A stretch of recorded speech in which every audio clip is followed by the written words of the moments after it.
আসসালামু আলাইকুম রহমতুল্লাহি ওবরকাতুহ। সম্মানিত দর্শক, আমাদের দেশের যে রাজনীতি, এটি কোন দিকে যাচ্ছে? রাজনীতি কি এখন বঙ্গভবন থেকে নিয়ন্ত্রিত হচ্ছে, নাকি প্রধান উপদেষ্টা রূপে যিনি আছেন ডক্টর মোহাম্মদ ইউনূস তার দপ্তর থেকে নিয়ন্ত্রিত হচ্ছে? এখন ক্ষমতার যে বলয়গুলো রয়েছে, একসময় মন্ত্রীপাড়া ছিল, রাজনীতির পাড়া ছিল, কূটনীতির পাড়া ছিল। ঠিক আগস্ট মাসের 5 তারিখের পর সব এলোমেলো হয়ে গিয়েছে। আমরা জানতাম যে এই বাংলাদেশে একটা সময় মার্কিন যুক্তরাষ্ট্রের সীমাহীন প্রভাব ছিল। CIA, Pentagon, Pacific command, world bank, IMF, white house, এই নামগুলো শুনলে আমাদের হৃদয়ে কম্পন ধরত। বিশেষ করে পাকিস্তান জমানাতে, যখন পাকিস্তানের উপর মার্কিন যুক্তরাষ্ট্রের যে প্রভাব, এটি একেবারে শতভাগ এটা নিশ্চিত হলো, এবং জুলফিকার আলী ভুট্টো থেকে শুরু করে হোসেন শহীদ সরওয়ার্দী, কিংবা ইস্কান্দার মির্জা থেকে শুরু করে আইয়ুব খান, বলতে গেলে সবাই ছিলেন পাকিস্তানে আমেরিকার এজেন্ট। সেই কারণে আমাদের এই দেশে তৎকালীন পূর্ববঙ্গে যারা রাজনীতি করতেন, তাদের একটা বিরাট অংশই ছিল তখন আমেরিকান পন্থী। রুশ বিপ্লবের পর, অর্থাৎ 50-এর দশকে, রাশিয়া বা সোভিয়েত ইউনিয়ন তৎকালীন, তারা নিজেরাই তখন এতটা বিপদগ্রস্ত ছিল অর্থনৈতিকভাবে, ফলে পুরো 50-এর দশক তারা আমেরিকার কন্টেম্পোরারি কোনো ক্ষমতা দেখাতে পারেনি। 60-এর দশকে এসে নিকিতা ক্রুশেভ যখন ক্ষমতায় এলেন, ঠিক সেই সময়টিতে বিশ্বের যে দাদাগিরি বা মোড়লপনাতে আমেরিকার সঙ্গে পাল্লা দিয়ে সোভিয়েত ইউনিয়নও সেখানে গুরুত্বপূর্ণ ভূমিকা পালন করতে থাকে, এবং সেই কারণে বাংলাদেশেও সোভিয়েতপন্থী একটা গ্রুপ এখানে শক্তিশালী হয়ে পড়ে। এর বাইরে চীনে মাও সেতুংয়ের নেতৃত্বে যে কমিউনিস্ট বিপ্লব হয়েছিল, তারাও প্রথম দিকে খুবই দুর্বল ছিল।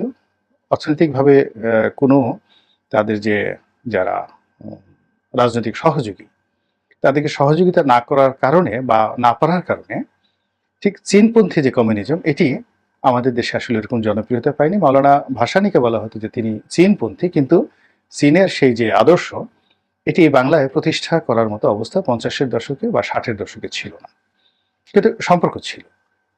আর ভারত তো তখন এশিয়ার মধ্যে সবচেয়ে দরিদ্র রাষ্ট্র, তো কাজেই সেখানে পণ্ডিত জওহরলাল নেহেরু ছিলেন বা আরো অনেকেই ছিলেন, কিন্তু 50-এর দশক বা 60-এর দশকে আমাদের এই অভ্যন্তরীণ রাজনীতিতে খুব শক্তিশালী ভূমিকা রাখার মতো অবস্থা ভারত ছিল না। ফলে পুরো সময়টি 50-এর দশক, 60-এর দশক, এই 20 বছর আমাদের রাষ্ট্র ক্ষমতা যারাই ছিলেন এবং রাজপথে যারা রাজনীতিবিদ ছিলেন, তারা সবাই আমেরিকান পন্থী ছিলেন। এটি 70-এর দশকে এসে আরও বেড়ে যায়। 80-এর দশকে এসে একটু চাপের মধ্যে পড়ে, কিন্তু এরশাদ জমানাতেও সেটা ছিল। কিন্তু 91 সন থেকে আমাদের এই রাজনীতিতে সবার চেয়ে গুরুত্বপূর্ণ হয়ে ওঠে ভারত। আর দ্বিতীয় ক্যাটাগরিতে চলে আসে আপনার সেখানে মার্কিন যুক্তরাষ্ট্র। আবার 2001 সনের পর থেকে ধীরে ধীরে চীন একটা গুরুত্বপূর্ণ জায়গাতে চলে আসে, এবং এখন এই মুহূর্তে চীন আমাদের দেশের রাজনীতিতে সবচেয়ে গুরুত্বপূর্ণ ভূমিকা পালন করছে এবং করতে যাচ্ছে। এর বাইরে পাকিস্তান, তো পাকিস্তান মুক্তিযুদ্ধের পর থেকেই ব্যাকফুটেজে ছিল। তারপর বিএনপি যে কয়বার ক্ষমতায় এসেছে, তাদের সঙ্গে জামাত ছিল, তখন অভিযোগ করা হতো যে তাদের সঙ্গে পাকিস্তানের একটা সম্পর্ক রয়েছে আইএসআই সংক্রান্ত। আসলে এই সম্পর্কটা ছিল কেবলমাত্র আইডিওলজিক্যাল সম্পর্ক, কিন্তু পাকিস্তানের সহযোগিতা নিয়ে এখানে কোনো রাজনৈতিক কর্মকাণ্ড চালানোর মতো অবস্থা আমাদের এই দেশের কোনো পাকিস্তানপন্থী সংগঠনের ছিল না। আর পাকিস্তানের পক্ষেও জনমতের কারণে বাংলাদেশে এসে কোনো ভূমিকা রাখা সম্ভব ছিল না, আর এটা তাদের কোনো লাভও নেই। এখানে যা কিছুই করা হোক না কেন, চীনের লাভ হবে সেভেন সিস্টারে কোনো কিছু হলে, কিন্তু পাকিস্তানের আসলে বাংলাদেশে যদি ভারত অপদস্থ হয়, বাংলাদেশের যদি তাদের অনেকগুলো মানে যে কূটনৈতিক যে স্ট্রং রয়েছে, যে হর্ড রয়েছে, এই ঝড় তারা এখানে প্রবাহিত করে দেয়, তবুও তাদের কোনো লাভ হবে না, যেহেতু তাদের সঙ্গে আমাদের কোনো সীমান্ত নেই। এই কারণে পাকিস্তানের সাথে আমাদের যে সম্পর্কটি, এটি আদর্শিক সম্পর্ক হতে পারে, চিন্তার সম্পর্ক হতে পারে, কলোনিয়াল যে প্রিভিয়াস কলোনিয়াল যে রিলেশন ছিল, এটার প্রেক্ষাপটে ভারতকে একটা চাপ প্রয়োগ করার ক্ষেত্রে আমাদের সীমানাকে পাকিস্তান ব্যবহার করতে পারে। কিন্তু সরাসরি পাকিস্তান আমাদের দেশে এসে যুদ্ধ করবে, ভারতের সঙ্গে দাঁড়াবে, আবার বাংলাদেশ পাকিস্তান হবে, এটা মানে একেবারে রীতিমতো অসম্ভব একটা বিষয়। যাই হোক, এই কারণে পাকিস্তান নিয়ে প্রচারণা চললেও পাকিস্তানের কোনো প্রতিক্রিয়া ছিল না। কিন্তু হাল আমলে যেটা দেখা যাচ্ছে সেটা হলো বাংলাদেশের রাজনীতিতে, বিশেষ করে আওয়ামী লীগের পতনের পর পাকিস্তান স্বপ্রণোদিত হয়ে এগিয়ে এসেছে এবং আওয়ামী লীগকে অপমান করার জন্য, বঙ্গবন্ধুকে অপমান করার জন্য ইতিমধ্যেই পাকিস্তানের যে ক্ষমতাধর রাজনৈতিক দল যারা রয়েছেন, বিশেষ করে শাহবাজ শরীফের সরকার এবং তার সঙ্গে যারা আছেন যে ভুট্টো পরিবার, তো বিলাওয়াল ভুট্টো, তারা ঐতিহাসিকভাবে বাংলাদেশ বিরোধী, আওয়ামী লীগ বিরোধী। তো কাজেই তারা এই সুযোগটি নিয়ে বিএনপির সঙ্গে সম্পর্ক স্থাপন করতে চাচ্ছে এবং আওয়ামী লীগকে অপদস্থ করতে চাচ্ছে, এবং এর বিনিময়ে যদি ভারতের কোনো ক্ষতি হয় তাহলে সংগতিকরণী পাকিস্তান লাভবান হবে। দ্বিতীয়ত, চীন। আমরা জানি যে চীনের সঙ্গে আমাদের বিএনপির একটা নিদারুণ সম্পর্ক ছিল। তো সেই সম্পর্কটি 2009 থেকে টানাপোড়েনের মধ্যে চলছিল। চীন আসলে ব্যবসায়িক কারণে, বাণিজ্যিক কারণে আওয়ামী লীগকে পছন্দ করেছিল। আর আওয়ামী লীগ যেভাবে 2014 সনের পরে কর্তৃত্ব পরায়ণ হয়ে পড়েছিল, গণতন্ত্র থেকে দূরে সরে যাচ্ছিল, চীন মনে করেছিল যে যে কোনো গণতান্ত্রিক শক্তির চাইতে ফ্যাসিবাদ বা একনায়কতন্ত্র যারা ধারণ করে মস্তিষ্কে, তাদের সঙ্গে রাজনৈতিক সম্পর্ক রাখা তাদের জন্য নিরাপদ, এবং সেই অর্থে তারা প্রাণান্ত চেষ্টা করেছে ভারত থেকে আলাদা করে শেখ হাসিনার যে ফ্যাসিজম, এটাকে শক্তিশালী করার জন্য। কিন্তু শেখ হাসিনা এই অঙ্কটা বুঝতে পারেনি, কেননা তার যদি গণতান্ত্রিক চরিত্র থাকতো তাহলে সেক্ষেত্রে ভারতের সঙ্গে তার সম্পর্কটা মধুর হতো, স্থায়ী হতো। কিন্তু সে যে ফ্যাসিজম চালু করেছিল, স্বৈরতান্ত্রিক ব্যবস্থা চালু করেছিল, তার জন্য সবচেয়ে নিরাপদ ছিল চীন। কিন্তু চীনের সেই আহ্বানটি সে বুঝতে পারেনি, সাহস পায়নি, অথবা বোঝার চেষ্টা করেনি, সে ভারতের পিছনেই ছুটেছে।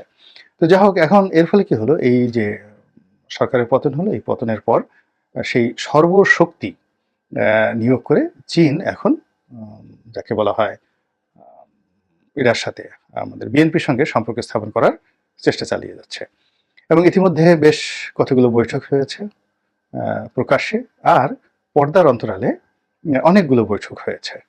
এটা সংগতিকরণী অনুমান করা যায়।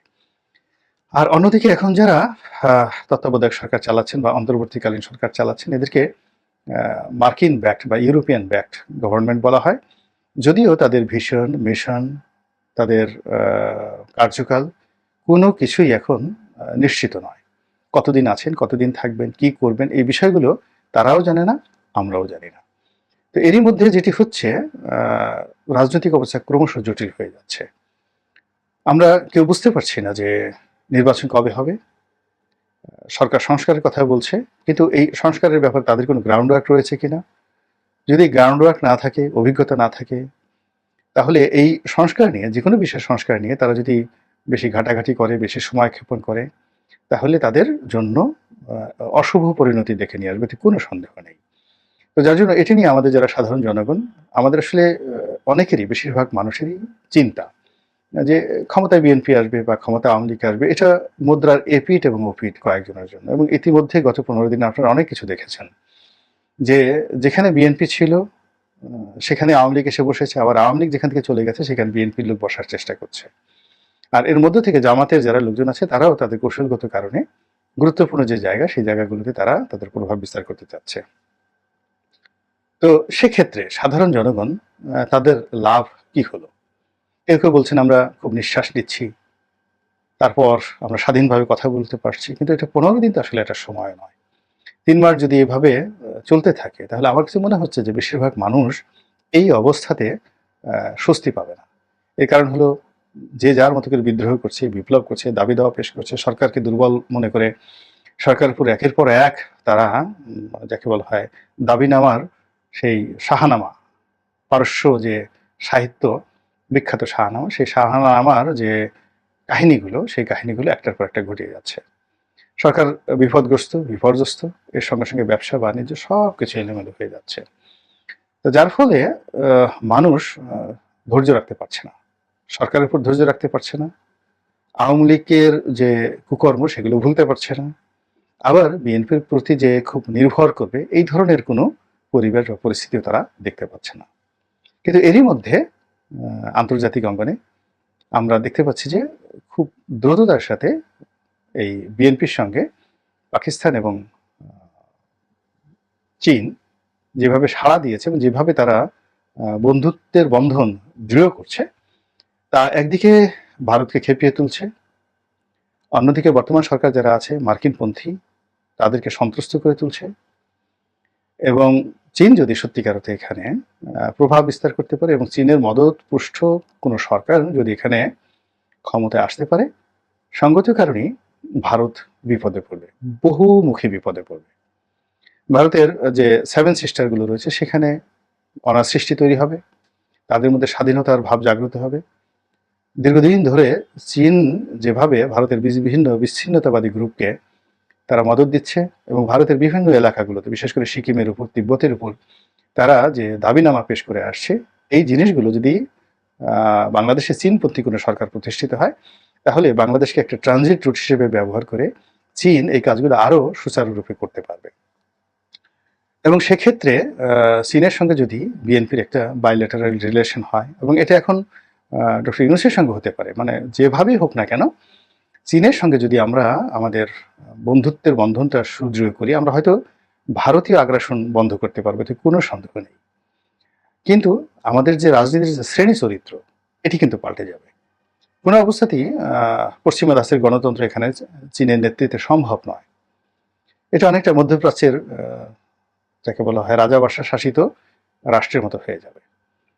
দ্বিতীয়ত, এখানে চীনের যে বাণিজ্য, সে বাণিজ্য হলো স্বল্পমেয়াদী বাণিজ্য। তারা সাস্টেনেবল লং টার্ম কোনো বাণিজ্যে যায় না। আমি চীনের অনেক জায়গাতে দেখেছি, কিছু কিছু এলাকা চীনের, যেমন যেখানে ফ্রান্সের দখলে ছিল, তো সেখানে এক ধরনের ডেভেলপমেন্ট হয়েছে। জার্মানির দখলে যে এলাকাগুলো ছিল, বিশেষ করে চিনডাও এলাকা, সেখানে দেখেছি তো জার্মানিরা যখনই কোনো একটা কাজ করে কোথাও, সেখানে তারা 100 বছর 200 বছর তারা মাস্টার প্ল্যান নিয়ে সেই কাজগুলো করে। তো সেই জার্মান জমানাতে চিনডাও এলাকাতে যে সকল রাস্তাঘাট হয়েছে, শহরের মাস্টার প্ল্যান হয়েছে, সেগুলো সব এখনো ওভাবেই আছে। এবং এখন চীনের যে কোনো আধুনিক শহরের চাইতে সেই জার্মান পরিকল্পনা, সুদীর্ঘ মেয়াদে যে পরিকল্পনাগুলো তারা করেছে, সেগুলো এখনো যেভাবে আছে তাতে চীনের জনগণ মনে করছে যে এখনকার শাসনের চেয়ে জার্মান শাসন ভালো ছিল। কিন্তু চীন যেটি করে সেটা হলো স্বল্প মেয়াদে লিপস্টিক বা কসমেটিক যে ডেভেলপমেন্ট, এরকম তারা শো করে। তো সেই দিক থেকে আমাদের দেশের হয়তো ডেভেলপমেন্ট হবে, আরেকটা পদ্মা ব্রিজ হবে, আরেকটা মেট্রো রেল হবে, তো এগুলো সবই বাংলাদেশের জন্য কসমেটিক। কিন্তু সাস্টেনেবল ডেভেলপমেন্ট বলতে যা বোঝায় সেটা হলো এদেশের হাজার বছরের ঐতিহ্যবাহী যে গণতন্ত্র, সেই গণতন্ত্রের প্রতিষ্ঠা, গণতন্ত্রকে প্রাতিষ্ঠানিক রূপ দেওয়া, তারপর এদেশের রাষ্ট্রীয় প্রতিষ্ঠানগুলোকে ইউরোপের ধাঁচে গণতান্ত্রিক করা, গণমুখী করা, ন্যায় বিচার সুশাসন প্রতিষ্ঠা করা, তারপরে জবাবদিহিতা প্রতিষ্ঠা করা, সংবাদপত্রের স্বাধীনতা, এই জিনিসগুলো হয়তো আগের মতো থাকবে না। তো যারা এই এখন রাজনীতির অন্দরমহল যারা হ্যান্ডেল করছেন, কূটনীতি যারা হ্যান্ডেল করছেন, আর জনগণ যারা আমরা আছি, তারা যখন ভাবছি যে কার সঙ্গে গেলে, কোনটার সঙ্গে গেলে কি হতে পারে, এই বিষয়গুলো যদি আমরা খোলামেলা আলোচনা করি এবং আমরা আমাদের যে ভয়েস এগুলো রেজ করি যে এটি সঠিক, এটি মন্দ, এদিকে যাওয়া উচিত, এদিকে দিকে যাওয়া উচিত না, এটা যদি আমরা না করি, তাহলে আওয়ামী লীগের যে সকল লোক নিজেদেরকে এখন নিরীহ ভাবছেন, যারা আওয়ামী লীগের দুঃশাসনের সময় চুপচাপ ছিলেন, সমর্থন দিয়েছেন, তাদের যে দুরবস্থা হবে আগামী দিনে, আমরা যারা এখনকার জামানাতে ঘটমান যে সকল বিষয়বস্তু রয়েছে তার সম্পর্কে যদি বোবা হওয়ার চেষ্টা করি, অন্ধ হওয়ার চেষ্টা করি, তাতে কিন্তু আমাদের প্রলয় থেমে থাকবে না। আল্লাহ আমাদের সবাইকে হেদায়েত দান করুন এবং হেফাজত করুন। আসসালামু আলাইকুম রহমতুল্লাহি ওয়া বারাকাতুহু।